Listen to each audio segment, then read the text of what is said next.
It says, oh God, I don't want to be a part of this. I don't want to get caught up in this world, this cesspool of iniquity.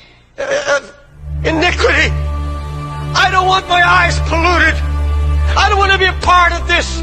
I don't care who doesn't pray. I'm going to pray. I don't care who doesn't read the Bible. I'm going to read my Bible. I want nothing to do with it. And the cry of my heart, night and day, I'm starting to take on ministers' conferences, and I'm saying, oh God, I'm too old to care what people think anymore. My God, we're losing a whole generation. We're losing our kids, even in this church. We have people who can sit in church and be unmoved because they're in the filth. Preachers all over the nation. I had a minister friend who went to Germany, and the superintendent of a Pentecostal movement said, don't mention pornography, because almost every preacher that's in our meeting goes to bed at night with pornography. And I cry, oh God, where are the voices? Where are the people that cry out against them? Where are the praying people? And I say, God, whatever it takes, whatever it takes, keep me on my knees.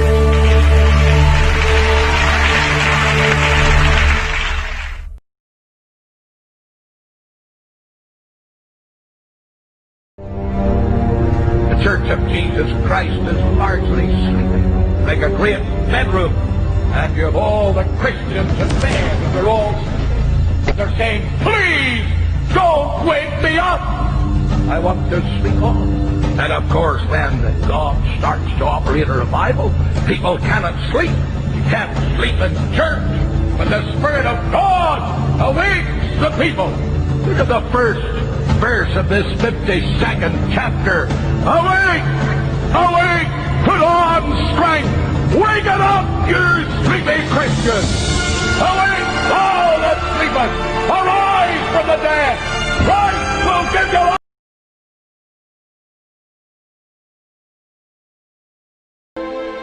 You've lost your fight.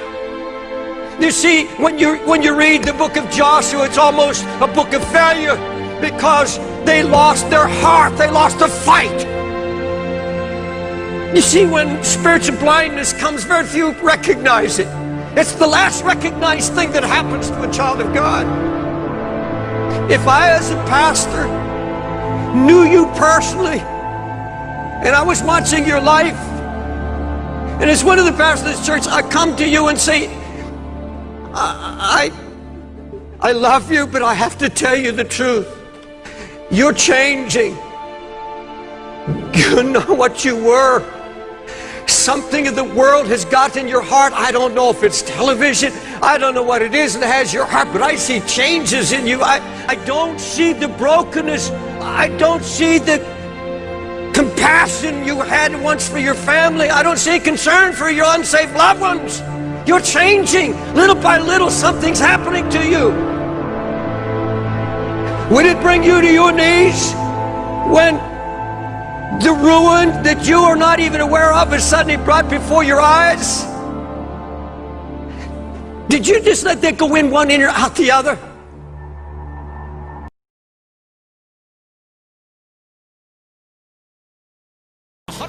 Estimated 150,000 people died and went to hell today? Let's think about this. What did we all do about it? Did we take a step forward in beginning to do something about it?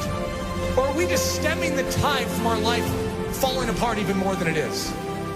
We are living on the defensive instead of the offensive. What we need is the same thing God was looking for back then. The walls are broken down.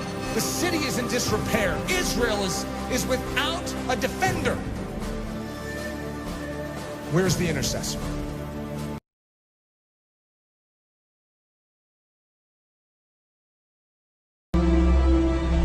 I want to fight.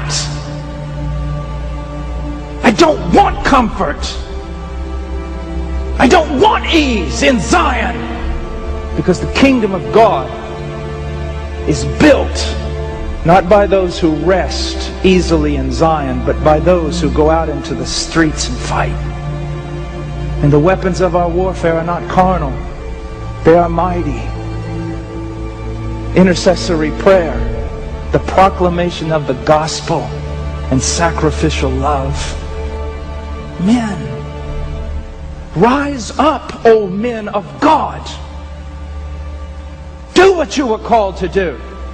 Be valiant and strong. And know that it's going to cost you. You take your stand beside Jesus Christ and His cause, and you watch the devil come after you, buffeting you from the outside and from the inside. But that's what war is about.